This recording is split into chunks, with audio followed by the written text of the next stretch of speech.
And for more, I'm joined now by CTV political commentator Eric Ham. Eric, thank you for joining us. I guess the first thing to look at here is how much of a surprise this is when there was all those rumblings for weeks now following the debate appearance about whether or not Biden could even serve a second term. What do you think?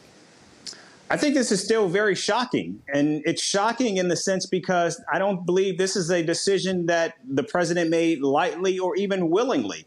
I think the schism and the divide in the party had the potential to utterly destroy its election chances heading into November. And I think that still is a very strong possibility.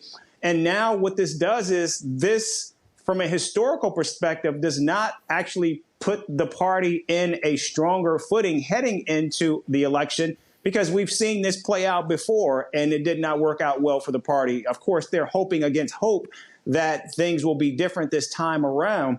But considering how beloved President Biden was and how, more importantly, those rank and file voters stood behind Joe Biden, even in the aftermath of that debate debacle, I think there could be a lot of blowback for the party. More importantly, will people actually trust this party going forward, given the way many might see the way the president was treated by those within his own party, those who many and perhaps even the president himself felt were close to him. So this is a very shocking day, not only for the party, for the presidency, but more importantly for the country.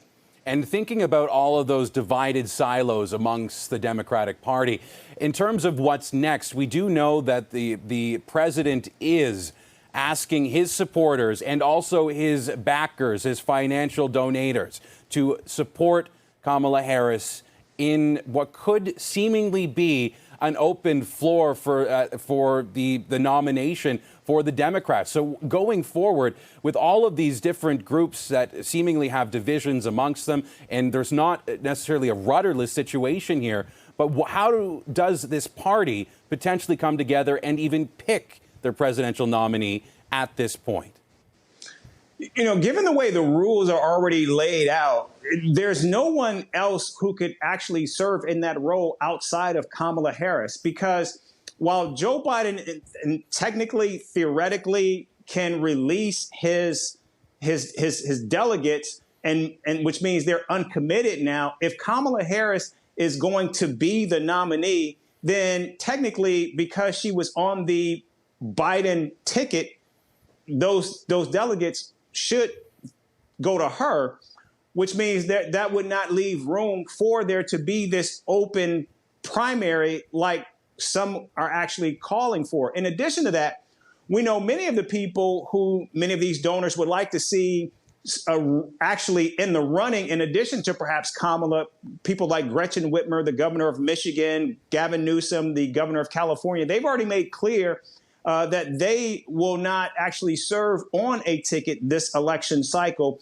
And so I think because of the fluidity, because of the chaos right now, I think there are many who might sit this out and perhaps wait until 2028, which, again, I think it takes it back to Kamala Harris. Now, the question going forward is, will many of these donors, will many of these Democrats who pushed for Biden to exit this race, will they actually support Kamala Harris? Based on what we have been hearing from a number of these congressional Democrats and donors, it doesn't appear as though they wanted a Kamala Harris-driven ticket, but that they wanted Biden-Harris gone, and they wanted a completely new ticket. And so it's unclear if they're actually going to put their money and their support behind a Kamala Harris, if in fact she is the nominee. Now, after the shocking events of last weekend, where you have a presidential candidate attempted to be killed at a political rally, there were many that thought that this could completely change the landscape of this upcoming election, that there would be so many out of support for just thinking of a political leader potentially being killed, that there would be so much support going to Donald Trump. I know in your most recent report for CTV News, Trump's assassination attempt, the headline, "Not a Political Winner," you were indicating that this wasn't necessarily a path to victory guaranteed for Donald Trump. But what about with how things are going now? How does Biden stepping aside change this very seemingly complicated calculus? It makes it, I think it makes it harder, not easier, for the Democrats to actually win in November. And one reason for that is because we have to remember the Biden-Harris ticket of 2020 received more votes than any other presidential candidate in the nation's history. And so that should tell us that there are a lot of people who were supporting President Biden. And if Biden had come to this decision to exit this race back in January or back in December of 2023 and saying that he was not going to run for re-election, and then I think you would have had voters who would have felt okay by his decision not to run. But now, given the way that this has transpired, it's unclear if all of those who genuinely loved and supported President Biden are actually going to get behind whichever or whoever the top of the ticket is. And so this is still a very fractured party, and the nominee is going to have to ensure that all of those Biden voters stay with the ticket. And I think that's going to be a very, very difficult task ahead for the nominee, even if it is Kamala Harris. Now, just as we keep going, what could be coming next? You're talking about how we have the donator class, for lack of a better way to put it, that could be trying to put their money where their mouth wants things to go. So if they're trying to make this an open floor at the convention, do they have to essentially lobby the current president to release his delegates? That's the only way forward? I think it comes down to the rules themselves. And if the rules stipulate that with Biden now dropping out, if those delegates are now uncommitted, and if Kamala Harris, but again, the question is if because here's the thing, we have heard President Biden now has said that he officially is dropping out of this race, but we have not heard from Kamala Harris if she is officially also dropping out of this race, or if she is going to continue to remain on the ticket. So I think we need to actually hear from her in terms of what her decision is going to be. If her decision is to stay in this race and to serve on the ticket, then I think those delegates could remain with her. Even if those delegates are uncommitted, I do believe we could see an open primary where those delegates will then have to vote on the convention floor, just like we saw with the nomination of Donald Trump this past weekend. They're going to have to vote where they want those delegates to go. Are they going with Kamala Harris, or if they're going with someone else? Right now, we don't know who that someone else is or who that someone else could potentially be at this late stage in the race. Because also one other issue that is out there is we know battleground states like Wisconsin and Nevada, those ballot deadlines have already passed. So how someone else can get on the ballot in November is going to be a massive, massive challenge, considering the deadline has already passed. In addition to that, we've heard from former President Donald Trump already saying that he believes Kamala Harris will be an easy candidate to win against in November.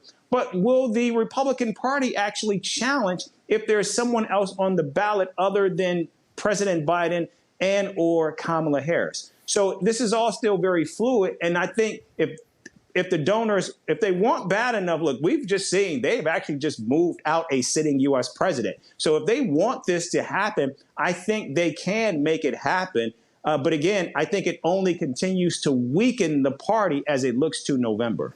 And I'm wondering now about how those fractured pieces of the Democrats can potentially coalesce behind whoever the single candidate is. Going back to what you were saying before, I'm wondering, with this addressing of the nation that Joe Biden is saying he will do this week, is this the opportunity for the president to try to quell the concerns that are coming from his more ardent supporters? Is this the chance to be able to try to push everyone behind a singular person, seemingly Kamala Harris at this time? Yeah, because look, there were the initial statement that we got from the Biden team is that the president was exiting the race. But in the initial statement, the only mention of Kamala Harris was he thanked her for being a partner, a good governing partner. He said nothing about endorsing her as the president. But then we got a follow-up saying that he was endorsing her. And so I think the reason why, and it was odd that he stated that we would hear from him this week, and given this, how shocking this move is, I would have thought we would have heard from him today about this. And I think it speaks to how fluid the situation is. But I do believe when he does address the nation, I do believe we will hear from him giving a full-throated endorsement of Kamala Harris as the nominee, and that the party should get behind her. Again, it's still unclear if the party will be prepared to do that at this time. And that is the wait and see we are going to all be waiting and seeing at least some answers for. Eric, as we wrap up, you talked at the beginning how shocking, even though there was all this talk about this potentially happening, how shocking this is. You know, speaking from someone who is south of the border right now, what do you think this says about the state of American democracy?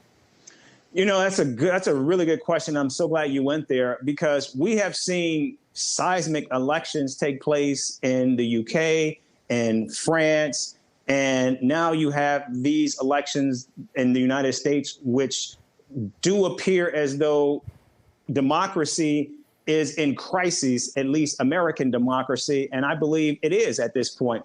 And right now, I think this is sending tremors through the rest of the West and for those who are ardent supporters of democracy, because it's unclear where the United States is going now. And we know there are those who have been concerned about what a Trump presidency will mean. We know that he has said that he would be a dictator on day one. We know he has talked about rounding up and deporting migrants from the nation. We know about what is in the Project 2025, which will be a governing blueprint for a Trump administration. We've heard him speak with great affinity to Nazi Germany and to the Third Reich. And so these are concerns. These are issues that I think not only send shockwaves through the nation when we think about what a potential Trump presidency might mean, but also I think for the rest of the world. And I think given what we just saw recently with the NATO summit, there was so much work being done to showcase the world as a bulwark. It's unclear if the United States is going to be a part of that. Well, we are going to have to see. Eric, we have to leave it there. But thank you, as always, for your time. CTV political commentator Eric Ham joining us on CP24. Thank you, Eric. Thank you.